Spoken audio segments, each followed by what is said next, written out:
Welcome to this explainer. Okay, I want you to close your eyes for a second. Imagine stepping into a dimly lit, ancient study hall in a 4K cinematic heritage scene. You can almost feel the atmosphere, the golden light catching the dust motes, the faint rustling of parchment, and this palpable, crackling spiritual tension in the room. That is exactly the energy we are tapping into today. I'm Leo, and I'm here with Ben, and man, we are diving deep into Baal HaSulam's writings to figure out the ultimate purpose of studying Kabbalah. That's right, Leo. We are pulling back the curtain on the pshat, the literal, surface-level structure, to reveal the sod, the hidden secret, and the underlying mechanics of the universe. This isn't just theory. This is about how we directly connect to the Creator. So Ben, here's the million-dollar question.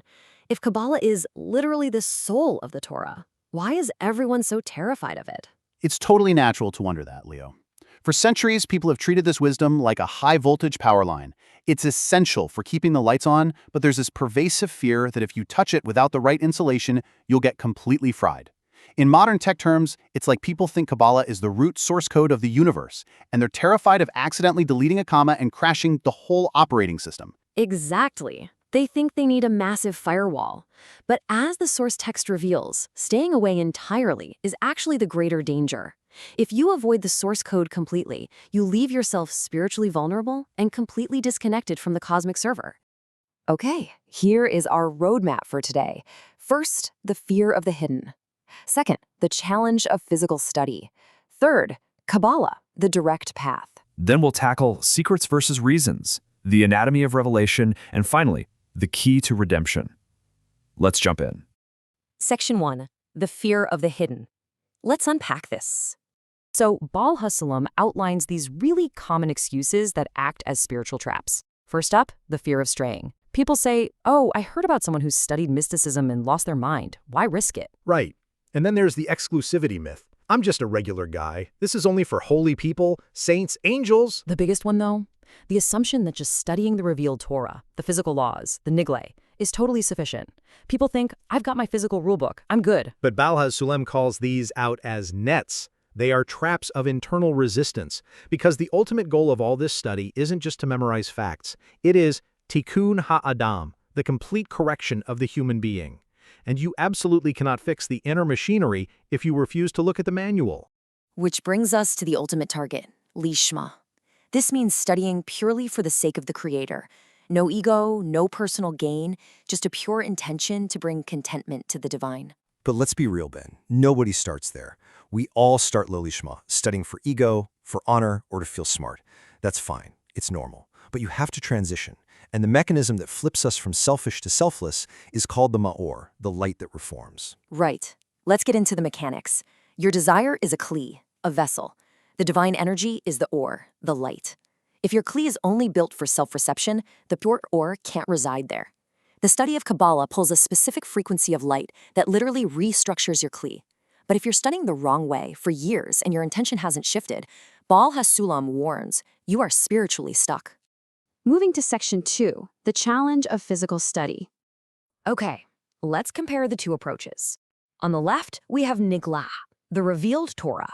It deals with physical cases. If two guys are arguing over a lost physical garment, you're deep in the weeds of property law. It's like playing a video game, Ben. Nigleh is like being stuck on the side quests in the physical realm, gathering wood, trading items. You forget the main quest. In cosmic engineering terms, physical laws are just the user interface, the UI. But Kabbalah, the Nistar on the right? That is the operating system. It strips away the physical garments and uses divine names. Exactly. You are plugging an energy pipeline directly into the cosmic server. There's no physical firewall blocking your connection. Leo hits the nail on the head with this quote.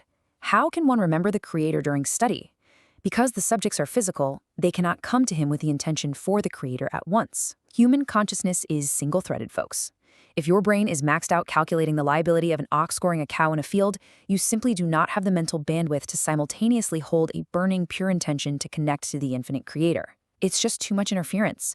The physical clothing of the text is so thick, it completely conceals the underlying light. Section 3, Kabbalah, the direct path. Let's talk about the solution. Kabbalah is clothed entirely in the names of the Creator. When you study it, you aren't reading about cows and fields. You are engaging directly with Sefirot, parts of theme, lights, and vessels. It's a direct API call to the divine, because there are no physical garments to distract you. Your study and the Creator become one unified experience. You're looking directly at the spiritual roots.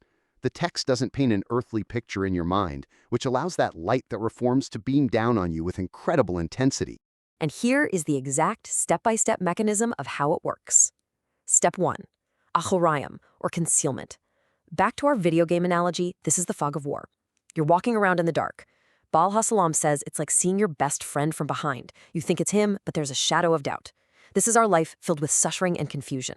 But then step 2. Even while in the fog, engaging with these divine concepts draws the surrounding light, the or Makif.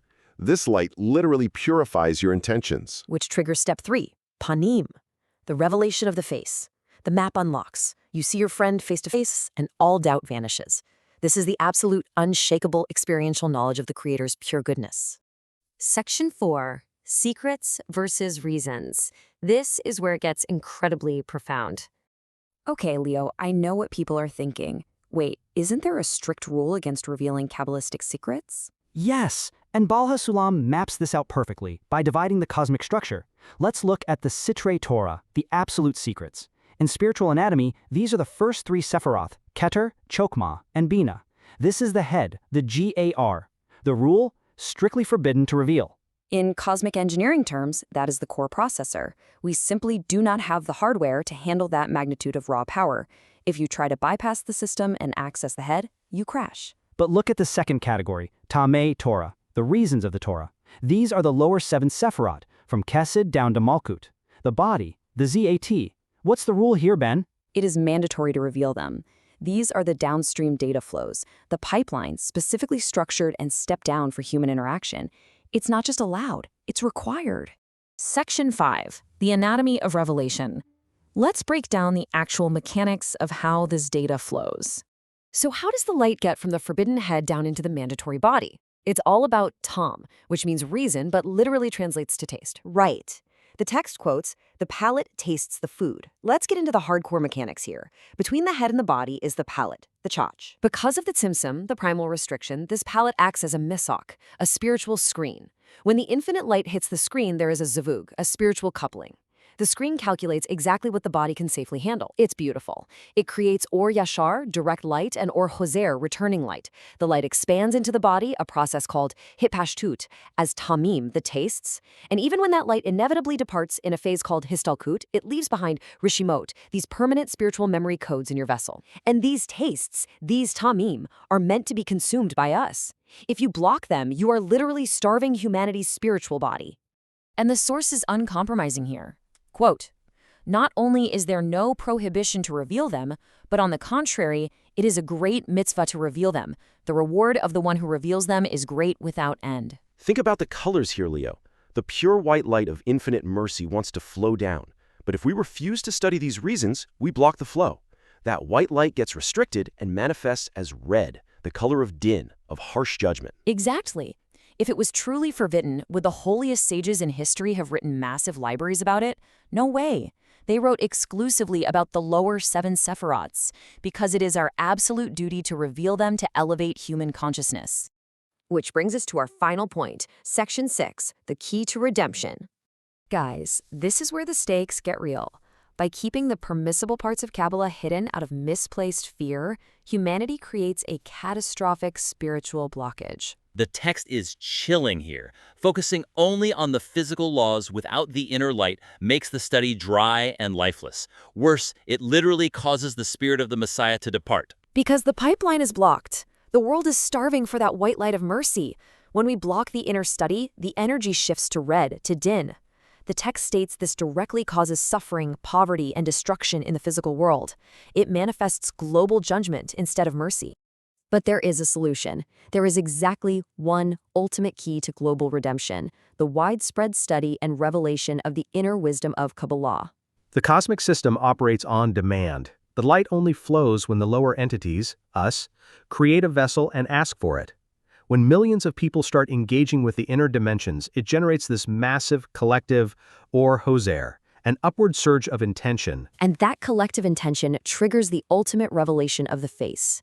It flips the switch. It transforms all past suffering and judgment into absolute overwhelming joy and complete redemption. So we leave you with this question. If the reasons of the Torah, the energy literally designed for your spiritual body, were meant to be revealed to elevate the entire world, what part of your own reality are you keeping concealed out of fear? It's time to drop the fear. Thank you for joining us for this complete journey through the Pardes. We hope these ancient truths help you and your family improve your own dimensions this week.